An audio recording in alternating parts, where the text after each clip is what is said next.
Hello and welcome back to the channel, welcome back to another video. In this one, I share my latest team selection, my latest draft for game week 1 because my team has changed a bit since the last video. My opinions have changed on a few players, so let's get straight into it. Okay, so I mentioned that my opinions have changed on a few things and a few players in my team have changed. Goalkeepers are not one of them. Kelleher and Darlow. Again, the actual individual players I haven't put too much thought to yet. It's more just that I know I want a 4.5 million goalkeeper and then I know I want a 4 million goalkeeper on the bench. Now, Darlow looks like he's not going to be an option anymore because Leeds have signed a new goalkeeper. He isn't actually fully fit right now, so Darlow may start the season, but we'll have to wait and see on that. Regardless, long term, Darlow's not an option. Someone who might be an option though is Dubravka. So Newcastle have Pope and Newcastle have just got in Aaron Ramsdale.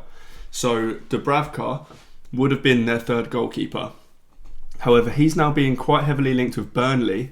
Burnley have just sold their goalkeeper Trafford to Man City, so they do need a goalkeeper. And Dubravka is at 4 million. So if Dubravka does go to Burnley and his first choice, then he will most likely be that 4 million goalkeeper there, especially because in game week 2 they've got a very, very nice fixture. So yeah, that's my thoughts on the 4 million option. The 4.5 million option I really haven't put too much thought to. Petrovic is a good option that I quite like. Kelleher's a good option that I quite like. The only other real option is Areola from West Ham. I'm not big on that because I do think that West Ham might sign another goalkeeper. And he's just not very good, actually. So there is a chance that he may not even keep his place. And then the other option is a Wolves goalkeeper like Jose Sarr or Johnston, but I'm not actually 100% sure who's first choice there. And there isn't really enough of an upside in either of them to want to mess around with their kind of expected minutes. So it's likely going to be Petrovic or Kelleher, unless another 4.5 million goalkeeper moves and we get some other options. But let's get on to defenders anyway. So the defence has changed a fair amount. Konza is still on the bench, Esteve is still on the bench. I think they're both just really solid options. As I mentioned, in game week 2, Burnley have a really nice fixture. If I'm going with Dubravka and Esteve, then one thing that I probably will consider a bit more than I have currently is bench boosting in game week 2. I mean, if we can get a bench boost where we're not having to change our whole team by spending loads of money on the bench options, then I quite like that idea. We get 2 bench boosts this season, so getting one of them out of the way early would be quite nice. And if we can get it out of the way early without having to sacrifice a load of funds in our team, then that could be ideal. You'll see with this team that it isn't set up for a bench boost. You'll see that later on. But it wouldn't take too much moving around to make it set up for that. So Esteve is someone who is most likely definitely in. Again, he could be any other 4 million defender like Reinildo. I haven't really looked into too many of them. Goodmanson from Leeds maybe. But it's just more the price point of a 4 million defender in there. Konza is one that I'm not 100% sure on, but what I do know is that I want a very, very safe option for that 4th defender spot. So the likes of Konza, Anderson from Fulham, or one of the West Ham guys, Wan-Bissaka or Diouf. I'm a big fan of Diouf. Or even like Gehi if he stays at Crystal Palace.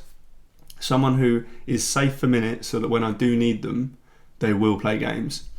Then in the back 3, this is where there's kind of the most change. So Udogie has Burnley at home. I really like Spurs fixtures to start the season, and he is pretty attacking. Last year his numbers weren't great, but in general he is pretty attacking. We do know that obviously Jed Spence is around and will potentially get some minutes, but he didn't get loads at left back last season. It was more right back that he was playing. Udogie is currently injured as well. He hasn't played any pre-season minutes, so we will need to see some pre-season minutes from him before we choose him. However, if we don't see them pre-season minutes, then I'll just go to Van de Ven. Same team, just a centre-back instead. I'd rather have Udogie, don't get me wrong, because he's a bit more attacking, but Van de Ven is actually a safer option anyway. Less rotation, probably. So, yeah, a Spurs defender, a Spurs 4.5 million defender to be precise. Then I've got Murillo in here. Now, I've talked up Murillo quite a lot. One, because Forest fixtures are really, really nice. Two, because he's an absolute bonus point machine. He got the most bonus points of any defenders last season in the league. And when Forest keep a clean sheet, he just will get bonus points. It's pretty simple. He's also got a little bit of attacking threat. Milenkovic probably has a little bit more. But he is just a really solid option, considering Forest have such good fixtures to start the season. I really, really like him. And Van Dijk, Van Dijk is a bit of a unicorn defender at the moment. It's usually one or the other, in that players like Gabriel, Saliba, they aren't great for defensive contribution points, but they are quite likely to get clean sheets because they play for one of the better defences. And then players that are from kind of lesser teams, like Tarkowski, for example, is really good for defensive contribution points, but Everton are less likely to keep clean sheets than a team like Arsenal. However, Van Dijk seems to have both, in that Liverpool kept the most clean sheets last season with 14. Granted, that's not loads, but it's still the most in the league. And he's also really high up for defensive contribution points. So I just like how many routes to points he's got. Not only that, he does have a bit of attacking threat. He's very decent in the air. He didn't get many goals last season, but I think he'll get a few more this year. I think he only got 3 last season. I'm expecting a few more. But he's just got so many routes to points that I think he's a bit of a bargain at 6 million. I'm pretty sure last season he started at 6.5. So 6 million is a bit of a bargain for him.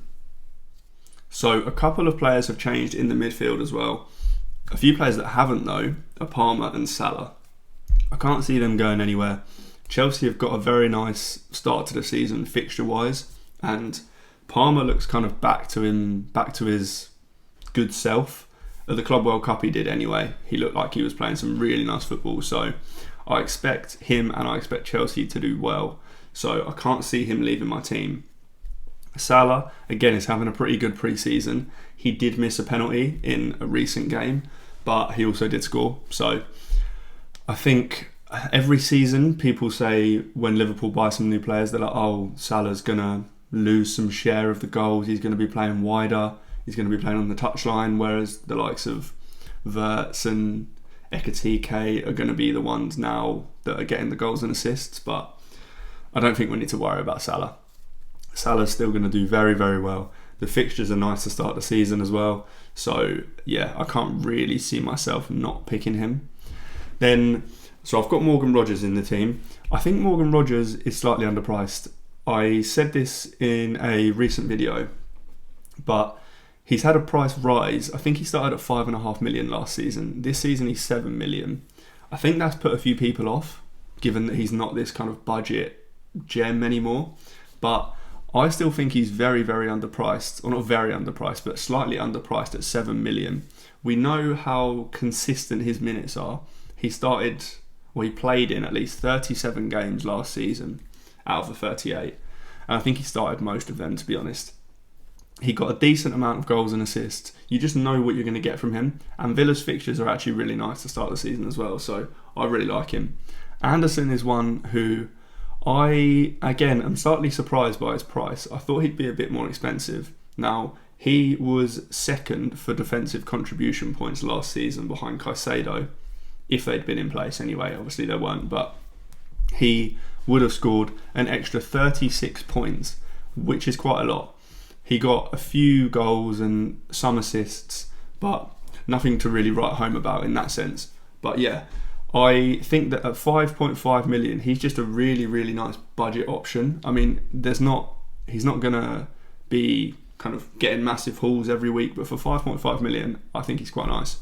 And then Wirtz, he's one that I don't really like picking new transfers in game week 1 or players that haven't played in the league before in game week 1. But I don't have any other kind of risk in this team, to be honest. So I think that 1 is fine. Wirtz just seems to be involved in everything that Liverpool do in pre-season. I've watched a few kind of highlights of the games and he is just everywhere. I can't see a world where he doesn't get good minutes, which is an important thing because a new player coming to a team, you kind of want to see if they're going to get good minutes and if they're going to fit in properly. But I just don't think we need to worry about that with Wirtz. He pretty much is definitely going to play. The Liverpool attack is a joke. They will score so many goals. They're only going to improve from last season. So I think that Verts is a really nice one. He is on a couple of free kicks as well, although Szoboszlai was taking most of them. But yeah, I just think he's going to do very, very well this season. Okay, now Watkins and Solanke up front with Mark Gui, I don't know how you pronounce his name, on the bench. Now he's in a Chelsea kit there, but he has moved to Sunderland now, who actually have quite nice fixtures to start the season. So West Ham at home in game week 1, and then in game week 2 it's that Burnley versus Sunderland game. Now, if he is a starter, then again he could be actually a reasonable option for a bench boost. It would mean that if I do go with Dubravka and Esteve, then I've got a striker against 2 defenders essentially, but I don't particularly hate it. I mean, it's technically a good fixture for both of them because they're both promoted teams, even though if Burnley keep a clean sheet, then obviously my striker hasn't got any points and vice versa. But yeah, so he is an option, although I'm not actually sure who will be kind of a regular starter, given that Sunderland actually do have some other good options up front. But anyway, he's just a bench option. If I were to bench boost, I'd probably move some things around and upgrade him a little bit. Maybe to Beto, if he looks like he's going to start the season. I'd only need to find $1 million to get from Mark Gay to Beto. And Beto has Leeds in game week 1, so that could be a nice way of doing it. But otherwise, Watkins and Solanke. Watkins, again, I mentioned him in my underpriced players video. He's outscored Haaland in the last 2 seasons, one of which Haaland played more minutes in. He's just so reliable, especially now that Rashford and Asensio have gone. There's nobody to take minutes off of him. They may sign another striker. They probably should sign another striker. They do have Donyell Marlon, who may play in that position, but I just don't see a world where Watkins doesn't get a load of minutes.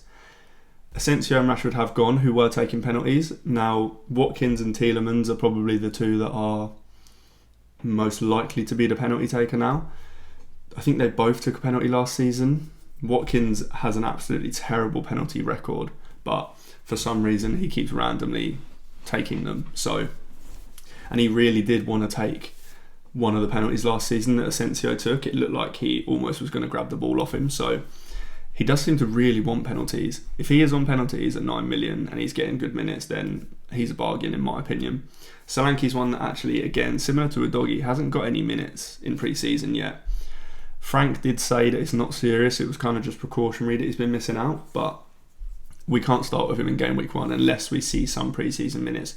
I think there's only a couple of games, maybe 2 or 3 games left in pre-season now, so we are going to have to see some minutes pretty soon, but in general I think he's a very good option. If he isn't fit to start the season, there are quite a few players around that price point to move to though. Ideally I'd like to get up to Bowen. I'm not sure that will be possible, but somebody like Mateta or Chris Wood with their fixtures could also be good options, or even potentially João Pedro, but I'm not that keen on João Pedro. But anyway, that's the team. The players that I do like that are not in here at the moment, and I may try and find a way to get in. The big one for me is Bruno Fernandes. I think that he's going to be really good this season. He does well for defensive contribution points, and to be honest, even if he didn't, he's still a good option. He's on penalties, and Man United have improved their attack. They have no European football. I just think that Man United will be a bit better this season, and especially Bruno Fernandes. Donyell Marlon's one that I'm seriously watching. If he continues to get good minutes in pre-season, then there is a very good chance I'll put him in my team. The problem is I've already got Watkins and Rodgers. Obviously I've got Konza, but Konza could be someone else like Anderson, as I mentioned. I don't know where I'd fit Donyell Marlon in, whether that would be instead of Rodgers or as well as Rodgers, because he's the same price as Anderson, so could always switch them about. And Dye is one that I do also quite like. He's on penalties. The problem is Everton are just a pretty bad football team going forward, so I'm not too sure about him. He's probably just quite a reliable option though. And then defender wise, I do like the West Ham wing backs, but apart from that, I'm quite happy with this team. It will probably change a little bit. Well, there's a chance that it will change a lot, but when we get some more information on these pre-season friendlies that are closer to the season starting, then there is a chance it will change. But right now, let's have a look at what percentage it gets on the Fantasy Football Team Hub rating. As you can see, 95% team rating, 93% game week rating. It looks quite good. 95% is the highest that I've had from my team on the Fantasy Football Hub AI team rating tool. It likes Salah, obviously. It likes Palmer. I think Udogie, it doesn't particularly like Udogie's points. If I was to kind of press optimize and see what it can do, it would probably change Udogie or Konza to a different defender. But overall, it's done pretty well. If you want to get your team rated by the AI team rating tool, the link is in the description to this video. All you need to do is upload a screenshot from the FPL app of your team and it will just rate it for you. So do check that out. For now, that's all for this one. Do hit like, do subscribe, and I will see you in the next one.